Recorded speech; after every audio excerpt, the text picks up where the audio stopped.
کے ساتھ رسول اور آل رسول کی بارگاہ میں درود و سلام کی ڈالیاں نچھاور کریں. پڑھیں بآواز بلند اللہم صلی علی سیدنا و شفیعنا و نبینا و مولانا محمد معدن الجود والکرم و آلہ و اصحابہ و بارک وسلم صلاة و سلام علیکہ یا رسول اللہ صلی اللہ تعالی علیہ وسلم. عزیزان ملت اسلامیہ، آج ہم اور آپ جس غرض سے یہاں حاضر ہیں سبھی کو اچھی طرح معلوم ہے کہ علی جناب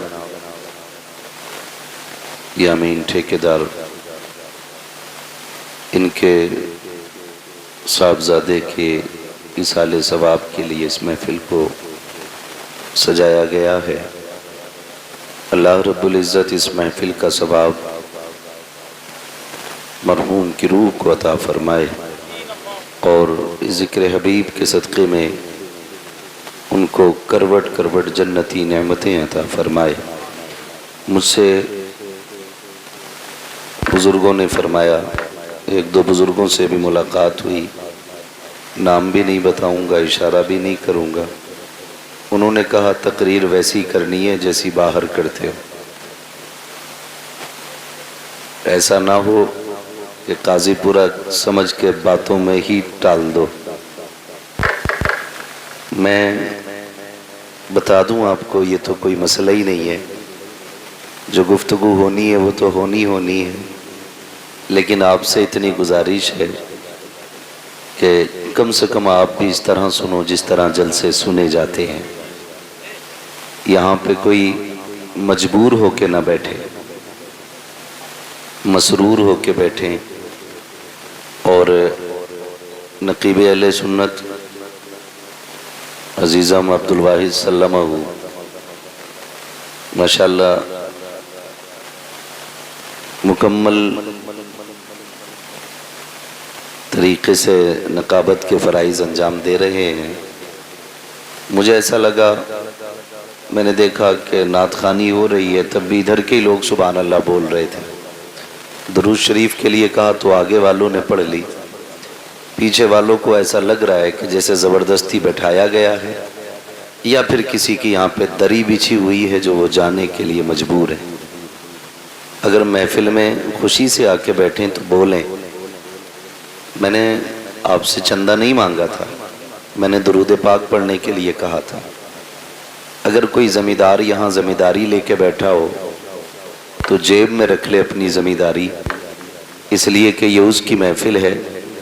کہ یہ الگ بات ہے خاموش کھڑے رہتے ہیں، پھر بھی جو لوگ بڑے ہیں وہ بڑے رہتے ہیں.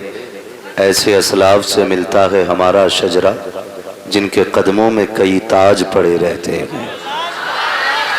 تو اگر کوئی یہ سوچ کے بیٹھا ہو کہ بھائی سبحان اللہ کہنا میری شان کے خلاف ہے، یا میں ماشاءاللہ بھائی اسے ایک بار سیٹ کر لو جو بھی کرنا. اب قبلہ ماشاءاللہ تشریف لے آئے ہیں، یہ پتہ نہیں آئے کدھر سے آئے، کدھر پیچھے سے آئے. بھیا یہ ایک بار اس کو دیکھ لیں، ایسے کیسے چھت پاڑ کے آتے تو پھر یہ بھی بھاگ جاتے تھے. اچھا بھائی تھوڑے حالات ایسے بنا لیا کرو کہ تقریر ہو جایا کرے، ہے نا. میں کئی بار یہ کہتا ہوں کہ یہ جو سامنے دیوار لگ جاتی ہے نا، یہ دیوار سائیڈ میں ہونی چاہیے، یہ رابطہ کٹ جاتا ہے. کئی بار یہ بات کہی ہے، لیکن مرضی ہے آپ کی بھائی. خیر آپ سے اتنی گزارش ہے جتنی دیر بھی سنیں محبتوں کے ساتھ سنیں، اور یاد رکھیے گا یہاں پہ جو جتنا چھوٹا ہو کے آتا ہے نا، اللہ اس کو اتنا ہی بڑا بنا دیتا ہے. اور یہاں جتنے اکڑ کے بیٹھو گے اللہ اتنا ہی سکوڑ کے رکھ دے گا. یہ خیال رکھیے گا. یہاں اگر کوئی سوچ رہا میرے پاس زمین ہے میں ہاتھ کیوں اٹھاؤں، میں تو زمیندار ہوں، میں پیسے والا ہوں، تو یاد رکھنا ہوئے نامور بے نشاں کیسے کیسے، زمین کھا گئی آسماں کیسے کیسے. بڑے بڑے آیا کر کے چلے گئے، ہماری اور آپ کی اوقات کیا گئے، قبروں کے نشان تک باقی نہیں ہے. خدا را گزارش ہے جب حضور کی محفل میں بیٹھا کریں تو ادب سے بیٹھا کریں. بات درود پاک کی تھی تو لوگوں نے ایسے ہونٹ ہلا دیے جیسے چندہ مانگا اور کسی نے کہہ دی لے لو۔ میں آپ کو ایک بات بتا دوں، کائنات میں ہمارے نبی سے زیادہ ہم سے کوئی پیار نہیں کرتا ہے۔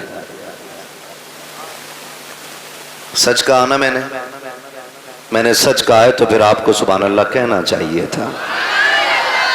اللہ آپ کو سلامت رکھے۔ یہ قاری صاحب قاضی پورہ ہے، کئی ادارے چل رہے ہیں، کئی حافظ قاری موجود ہیں، کم سے کم اتنی تبدیلی تو آئی جانی چاہیے کہ لوگ سمجھنے لگ جائیں۔ کائنات میں حضور سے زیادہ ہم سے کوئی پیار جتنا مجھے پسینہ آنا ہے نا، اتنا اس کا 1% آپ کو بھی آنا چاہیے۔ حضور سے زیادہ کوئی پیار نہیں کرتا نا۔ ابھی بھی اسی محلے کی آواز زیادہ ہے، اگر آپ نہیں بول لے تو میں ادھر گھوم جاؤں، اس لیے کہ دیواروں سے باتیں کرنے کی عادت کسی کو نہیں ہوتی ہے۔ سمجھ گئے نا؟ حضور سے زیادہ کوئی پیار نہیں کرتا ہے۔ جب بات حضور کی آیا کرے تو پھر دھکا نہ لگانا پڑا کرے۔ ہمیں تو یہ کہتے ہوئے بھی غیرت آتی ہے، زور سے کہو سبحان اللہ، اچھل کے کہو سبحان اللہ۔ اس لیے بات سنو بیٹے، سمجھ کے بولو۔ اس لیے کہ بات جب اللہ کی تعریف کی ہو تو پھر دھکا لگانے کی ضرورت کیا؟ بات جب حضور کی ہو تو پھر کسی کے ٹوکنے کی ضرورت کیا؟ اس کا رشتہ تو دل سے ہونا چاہیے نا، دل سے ہونا چاہیے۔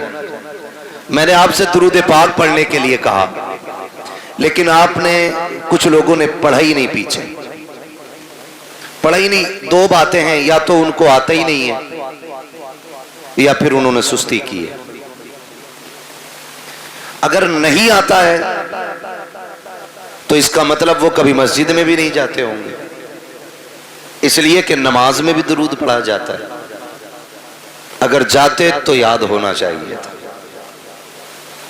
اور اگر کسی کو آتا ہے پڑھا نہیں تو اس کا ذمہ دار اس کے ماں باپ ہیں۔ برا نہ مانیے گا، ہم نے اپنے بچوں کو درود پڑھنے کا عادی بنایا ہی نہیں، جبکہ ہمارا سب سے زیادہ پڑھا جانے والا وظیفہ درود پاک ہونا چاہیے تھا۔ برا مت ماننا، میں دیکھ رہا ہوں کئی نوجوانوں کے سر پہ ٹوپی بھی نہیں ہے۔ میں آپ کو ایک بات بتا دوں، اتنا تو ہم جانتے ہیں کہ مسجد جاتے ہیں تو ٹوپی لگا کے جاتے ہیں۔ اچھا ایک بات بتاؤ، کوئی بندہ ٹوپی لگا کے کعبے کو منہ کر کے اور ہاتھ باندھ کے کھڑا ہو تو دیکھنے والا کیا سمجھے گا؟ میرے بھائی بولے اللہ انہیں سلامت رکھے کہ وہ نماز میں۔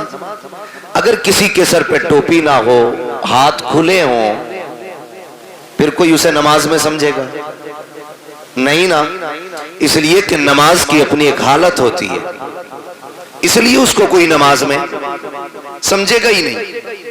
نماز کے لیے ٹوپی کا ہونا ہے، ہاتھ باندھے کھڑا ہو تب بندہ کہے گا نماز میں۔ ایک بات بتاؤ، گھر سے چلے، سر پہ ٹوپی بھی نہیں، منہ میں مسالہ ڈالا، چلے آ رہے، کوئی سمجھے گا یہ حضور کی محفل میں جا رہے؟ نہیں نا، کم سے کم ٹوپی لگی ہوتی، نظریں جھکی ہوتی، تیز قدم سے ادھر چلتے جدھر حضور کی محفل سجی ہے، لوگ تیری ٹوپی دیکھ کے سمجھ جاتے یہ کسی چوپال پہ بیٹھنے نہیں جا رہا ہے، مدینے والے کی محفل سننے کے لیے جا رہا ہے نا؟ تو کم سے کم ایسی حالت ہو جانی چاہیے ہماری۔ اللہ آپ کو سلامت رکھے، حضور کی محفل میں جب بھی جایا کریں ٹوپی لے کے جایا کریں۔ چاند رات آئی نا، چاند رات قاری عرفان صاحب، دکانوں پہ پیر رکھنے جگہ نہیں، ٹوپی نہیں، جوتے کی دکان پہ چلے جاؤ تو نمبر لگانا پڑ رہا ہے، کپڑے کی دکان پہ چلے جاؤ تو نمبر لگ رہا ہے۔ او بھائی 2,000 کے جوتے خرید لیتے ہو، 5 روپے کی ٹوپی